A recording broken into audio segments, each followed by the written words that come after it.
Здравейте и с новия епизод на Технологичният клуб на nixanbal, който все така записваме тук в Viva.com Tech Hall и в който ви предлагам продължението на моя разговор с Аркадий Зубритский, ръководител разработка на нови продукти в украинската компания за смарт телевизори KIVI. Гледайте, обещавам да бъде интересно.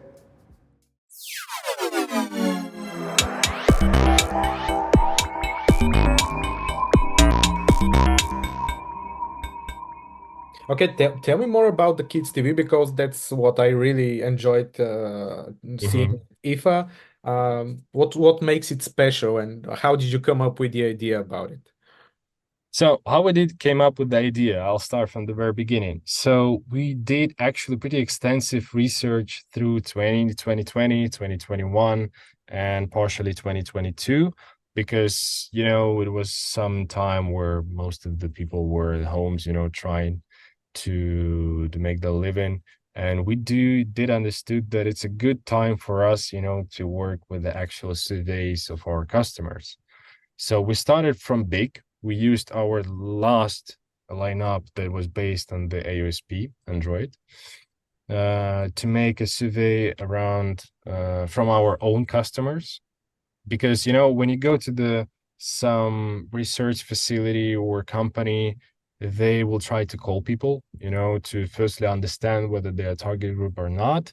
And basically they do a lot of work to provide you even like 100 answers from 100 different people that probably match your target audience. And it's going to cost you a fortune, even those 100 people information, like for real. But we had an access to our own goods, to our own products. So we did a short survey, just, you know, not to irritate our customers. It was about 10 questions where you could choose an answer. It was not personified, anything like that. So, and we gathered 36,000 of those basically polls from our customers. That was the first thing that we did. And we tried, you know, to start from the basic, to start from scratch, because we did understood that most of the data and analytics and the stuff that were done by the big brands might be already outdated back in the days. So we wanted to understand, for example, what % of customers hang TV on the wall rather than use a stand base. Like, where is their TVs placed? What's the room in their house? Etc. etc. So, you know, just basic stuff to narrow our work and narrow our research. So that's what the first data that we used. Then we used our own field force to do reviews in the stores, electronic stores, in the TV department, basically, among those people that actually came there to buy TV. You know, that's the most target audience that you can get. And of course, we're still connected with a couple of agencies to do reviews, because we didn't have field force, for example, in Bulgaria back in the day. So we needed, you know, some access to the local auditory to understand them better. And we did so much of those surveys, polls, and just to understand better what our customers want from the TV and what they might want that they don't know about. So the first things first is the room where people get used to install their TV. It's one of the filters, let's say, which is pretty much unique to the TV category, because when you buy a smartphone, laptop, whatever it is, you just check, you know, the brand, the price, the features, maybe after sales service, you know, just the basic stuff that you're interested in it. But for the TV, you always know where it's going to be installed. It's not something you just go by, well, maybe I'll figure out later where it will be placed. Usually it's like designated place, designated space for the TV. So the first one, of course, is the living room. Second one going to be the bedroom. Third one was a surprisingly high share of about 23% is the kitchen. And the fourth one was the playroom, of the share, I think, up to 8% or something like that. Yeah. Fifth one was bathroom. Not going there yet. It's pretty so small. You didn't go for the bathroom. Yeah, and we didn't go for the number 6, which was a hallway. Okay, whatever that means. Yeah. For the dog, maybe. No. So, and we understood that if we're talking about the kitchen and if we're talking about the playroom, is that there are no specialized products for that. You just go and you just choose the TV as you would choose for any other room. You consider the specs, you consider the price, brand, the size, but there's nothing to be useful in this particular room. And one of the things that we were also thinking about is mostly, from the, let's say, marketing world, about what brand we can use to collaborate with, what we can do with our TVs. And we thought, different companies like IKEA use, even like Disney, etc., etc. And during some of the brainstorm, somebody mentioned the toys, basically.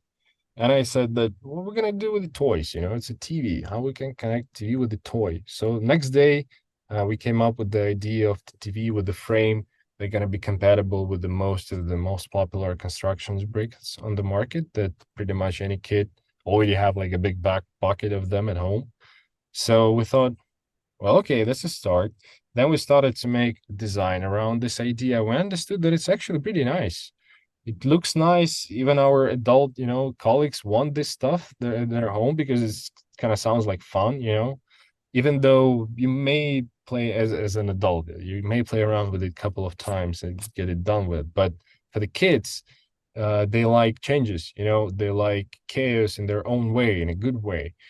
We did also then, after that, when we started to work further in this idea, we understood that making surveys among children is a hell because they usually, they're pretty, how to say, chaotic in meaning of what they like or they don't like.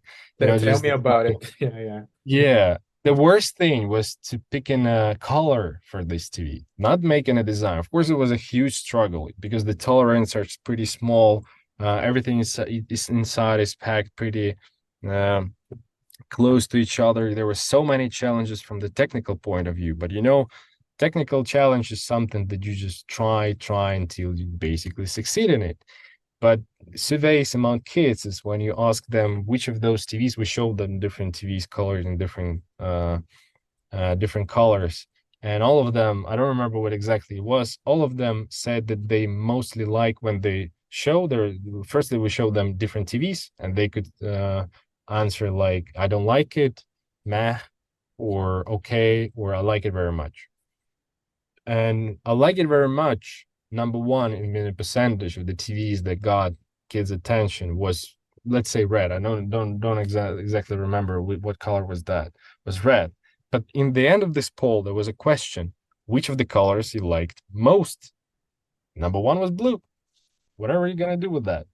So, so we actually were excited about this project. We told it to our board, to all the colleagues that have kids, to some of our partners, and everybody were really excited about it. So we decided to go with it. It was a long journey. It was a fun but really, really challenging journey.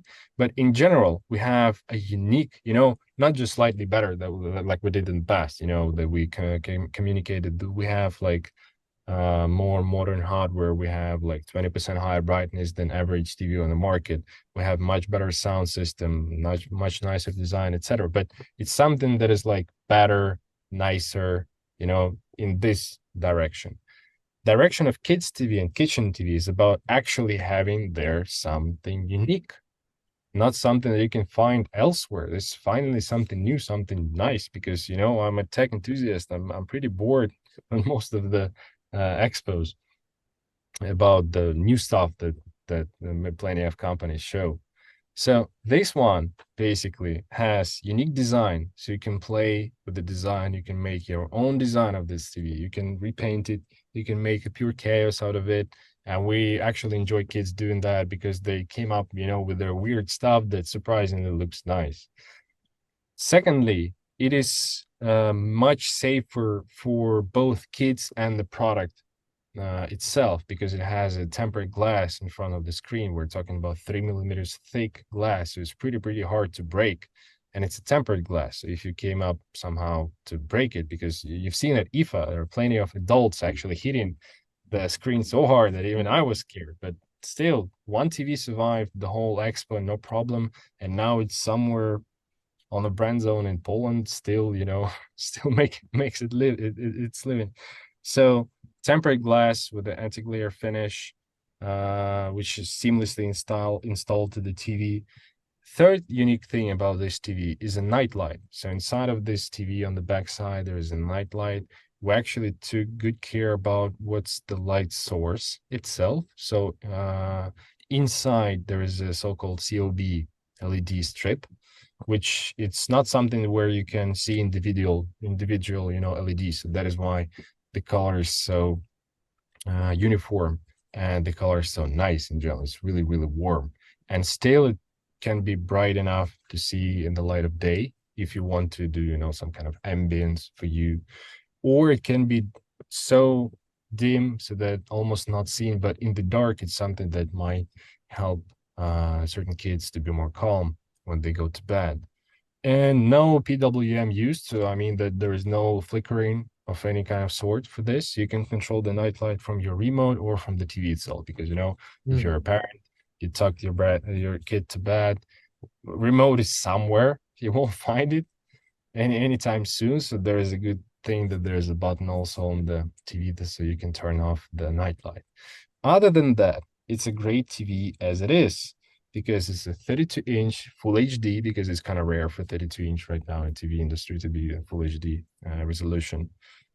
It has the latest Android operational system, which is right now so far is number 11. Pretty much the most modern SoC, the chipset that is being used for operation of this stuff. Nice remote control, like actually nice, actually robust, with a nice design and, you know, small touches that make it not boring, let's say, you know, like a glowing label, for example, on it, stuff like that. And we did care about whole rest thing, you know, that comes with the product. So manual is made like a comic book. The box is looking like a comic book. The legs, if you attach the TV to the table, there's a set of special tape in the kit, so you can glue it to the table, because, you know, if the kid's gonna play around, it can like fall on them or fall on the back. So you can glue the TV to the table. You can detach the logo from the TV. It's make it like a brick.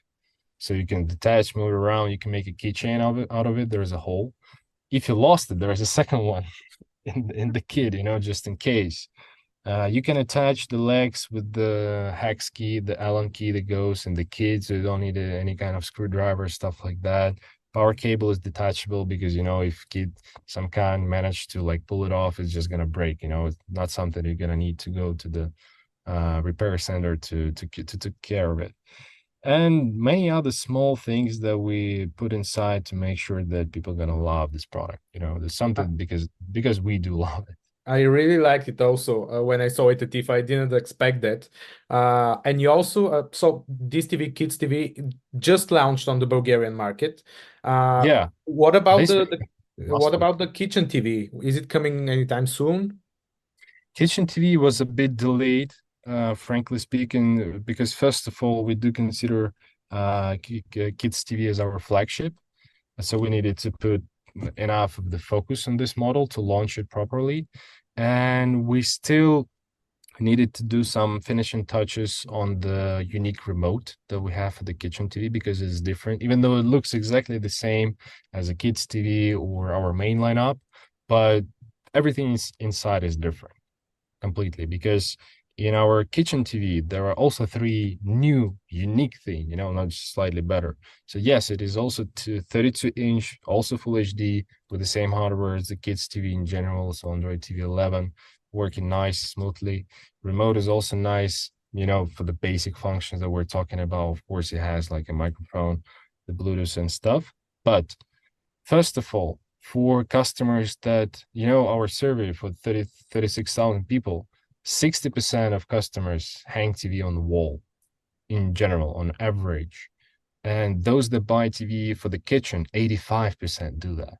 So 85% of our customers that buy our, you know, previous model of TVs to install in their kitchen, they already have a problem right off the bat. They need some kind of wall mount. And they need to understand, you know, like what kind of screw holes I have in my TV, what kind of size of this thing should be. Should I just make it flat or make it like extendable or something like that? And the world of TV wall mounts is mostly, you know, ugly and boring in general, because they're usually just black, flat, or can be just slightly tilted or slightly turned or slightly pushed out of the wall. But for example, the world of the monitor mounts is much more exciting. You know, you can find them with the like RGB lights inside, articulating in all kind of angles and stuff like that. So we decided to make our own version, our own take on the wall mount that might be better for the kitchen. So it's basically made out of the parts that we checked in about 6 different mounts for the monitors, and made it for the TV, specifically designed for this exact kitchen TV. So it can not only, you know, extend from the wall, you can turn it pretty much any angle you would like. You can even turn it upside down or something like that, basically to help you out, not only to make it easier for you to find a space for it to be installed, because just the wall part that you install on the wall is pretty small. It's just, you know, about this size or something, not, you know, big bulky metal thingy. But also because you can install it somewhere and using the wall mount itself to adjust it to the preferred position, or you can use it as something that might be used for the cases where you're cooking or where you're having a dinner, for example, you know, just to turn it different direction, or even change the height, which is super rare in the TV wall mounts. And we developed this thing and put it inside of the box with the TV, because that's what actually you need for the kitchen in most of the cases. So that's the first thing.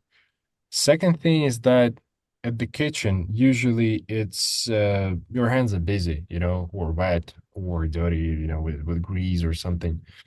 But you don't like, I don't know, the song that is being played on the TV, or you want, you know, to turn on the next series, the movie series that you watch, or just basically turn it on or off, even stuff like that. And you need to take a remote, you know, for that you need to wash your hand, find where the remote or stuff or something, and then to control the TV. So we created a remote with the what is called midfield function. So the far field is the microphones inside of the TV. Midfield is, you know, something in between.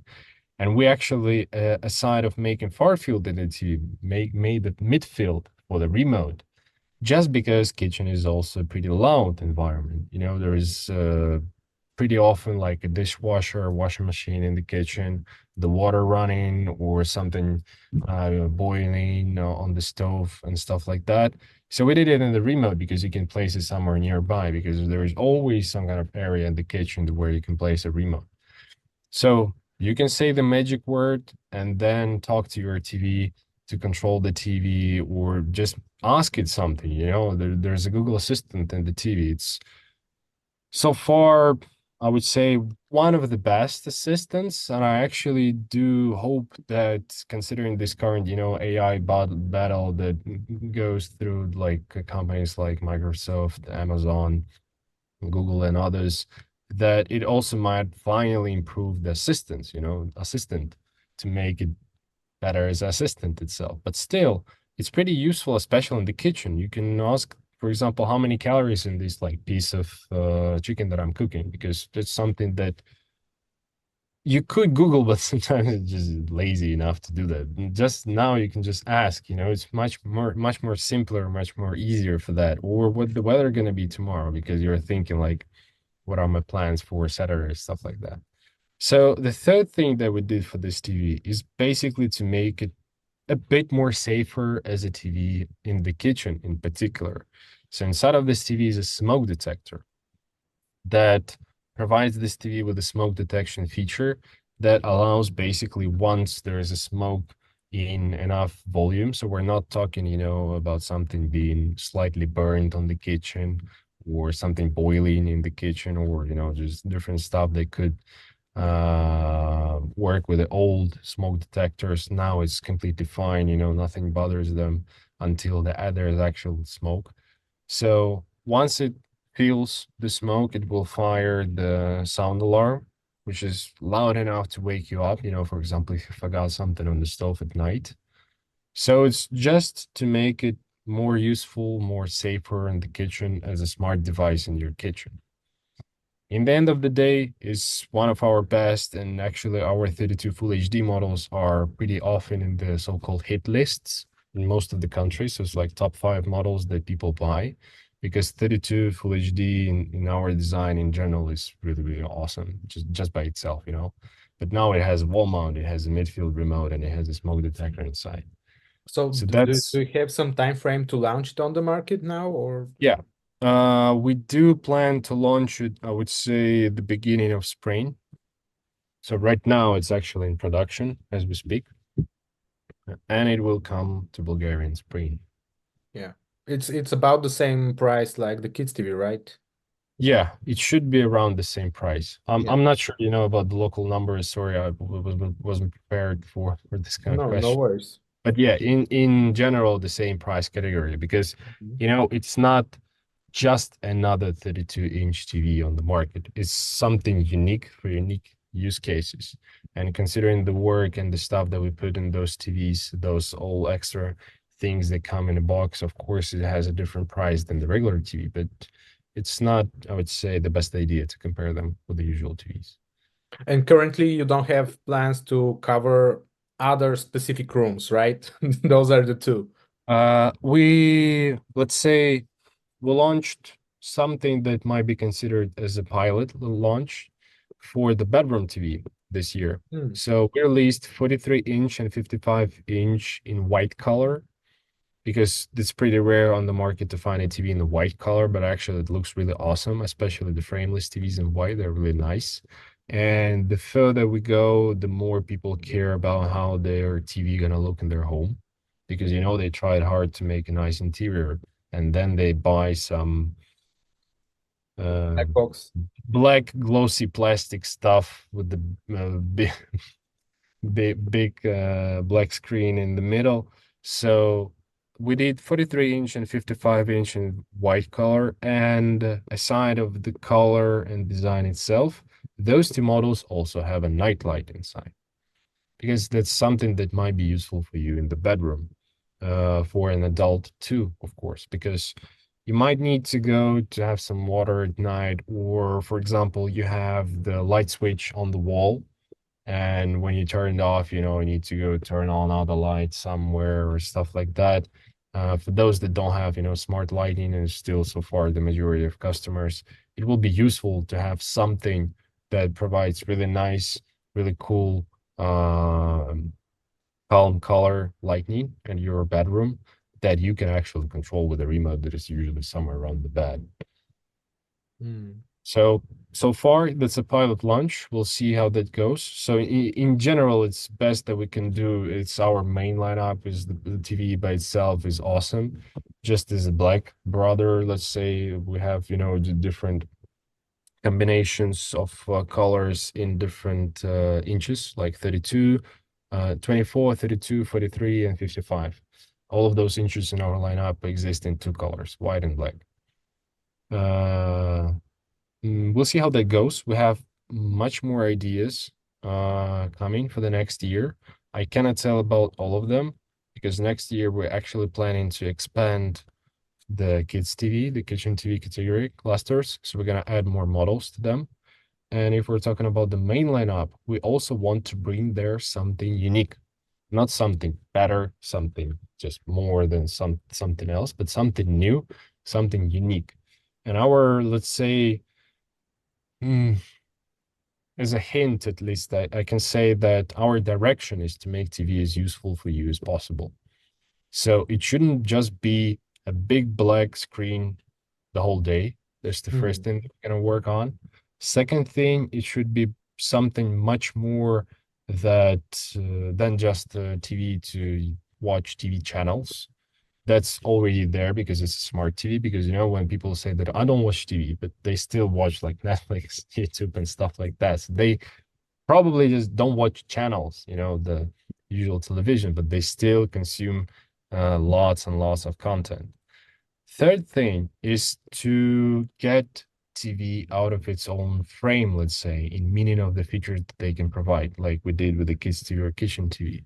Something that is just not another smart display, something better, something that can do more than that, that might be more useful for you as a customer, especially considering that most of the devices that right now exist, electronics in general, are becoming smaller over the years.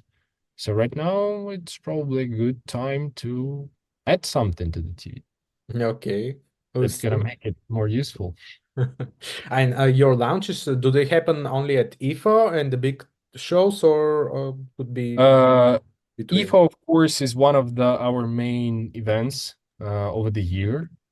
Next year, we do have slightly different approach in meaning of launch dates compared to IFA. So if we already covered with you, right, that you saw our products at IFA, but they're gonna come to Bulgaria, for example, last week, if we're talking about the KidsTV, right?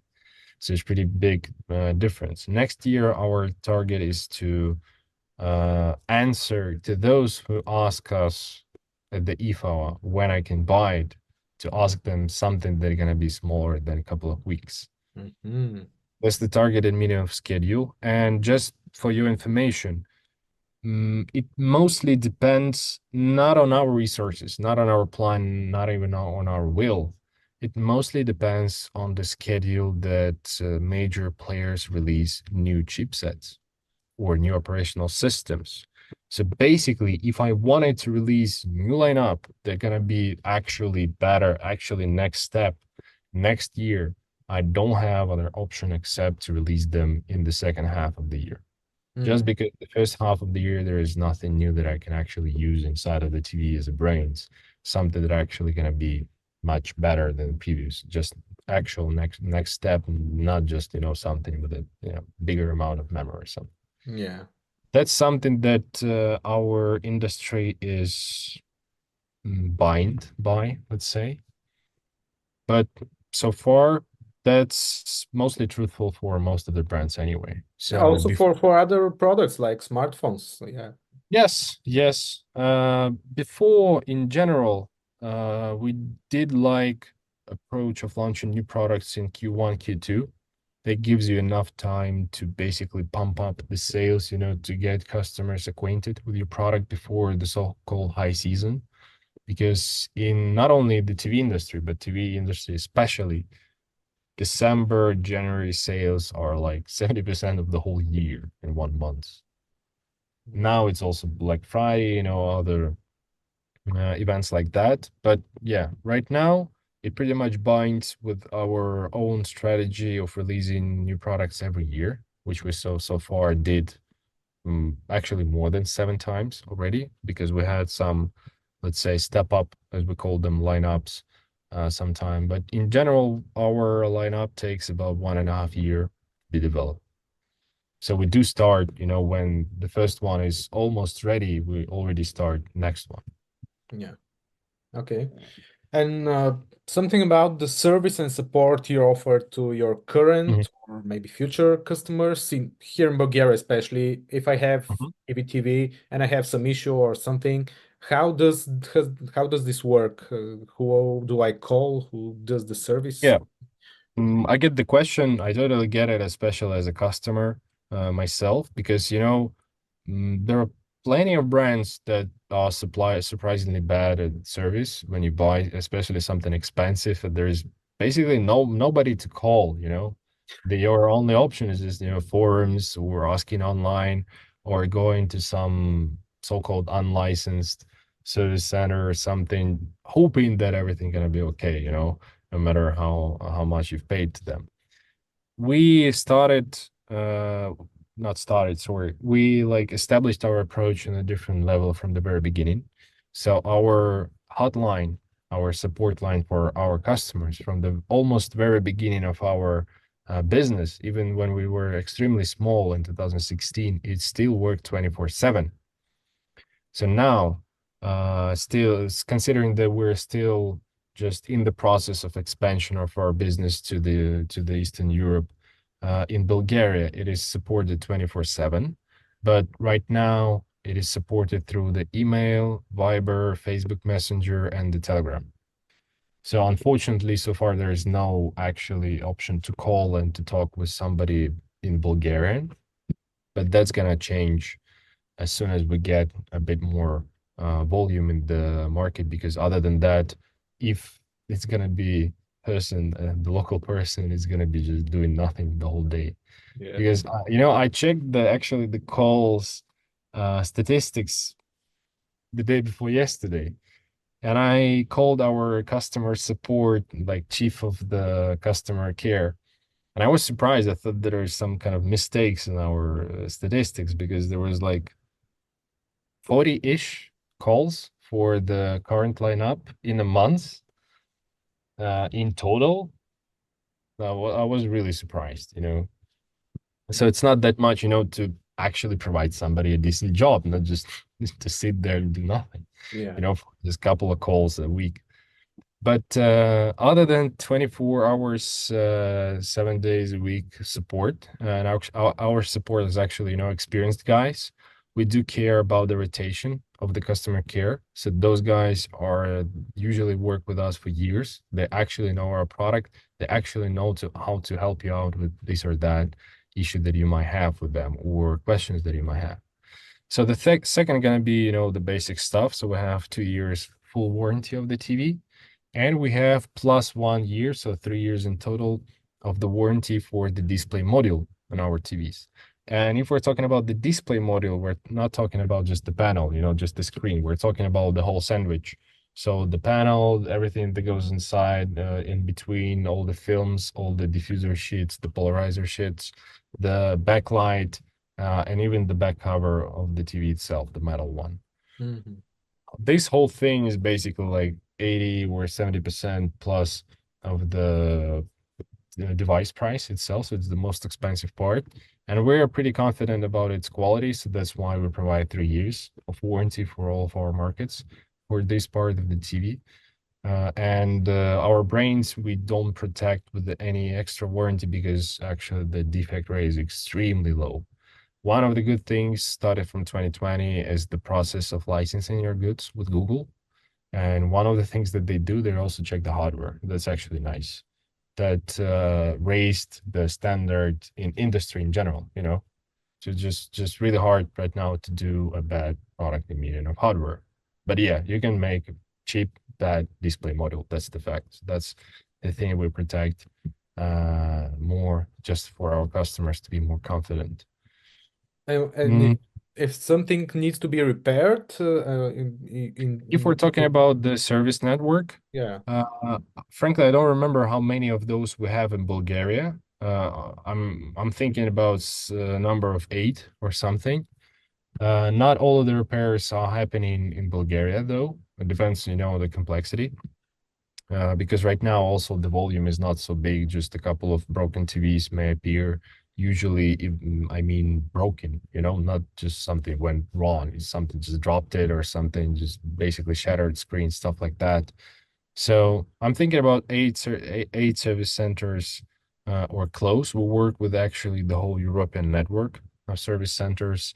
You can also apply your claim online on our website, and our guy is going to contact you, reach you out any time and day that you'd like, to double check whether you actually going to need to go anywhere, or maybe they can help you online, because sometimes it may be just some misunderstanding, or you have wrong antenna, for example, for a TV without the amplifier. Most of the, elderly people, for example, don't know that they're going to need new antenna for the new TV. They still use, old stuff, or the older TVs that had amplifiers inside, which is not the thing right now. Or sometimes maybe you just messed up the settings. You cannot help yourself with the reset. So they're going to provide you the manual how to reset the TV. They're going to provide you the software if that's needed, with the manual on how to safely install the new completely software on your TV. So that's so far what we do if we're talking about the basic service and support in meaning of the extents that we're going with. And a bit later, we're going to announce a bit different approach of our, not support, let's say, but service, extra service in our KIVI, which is our KIVI TVs, which is our own app, KIVI Media, which is called, as of today, it's going to change its name a bit later. But the idea is to TV basically provide an extra value for the customers. because we do have partners, right, in many retail shops, retail chains, and not only that. So the idea is to provide a portal on the TV that will help you to get some good promotions somewhere, some nice discounts, some discounts that we can get for our customers better than they can get for themselves, for example, especially if we're talking about the VOD, OTT services, stuff like that. Because when you do that on the scale, it's always usually cheaper for you. So we can provide some certain services to our customers cheaper than they're gonna just buy them themselves. That's something that we're working right now. There's That sounds really nice.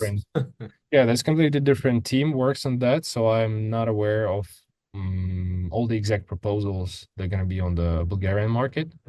But in general, if we're talking as a reference of what we were actually doing even like a year ago, in Ukraine, for example, there was discounts for the shops, electronic shops, discounts for the taxi, for pizza, and local VOD and OTT services. You could get them like 25% cheaper or something like that.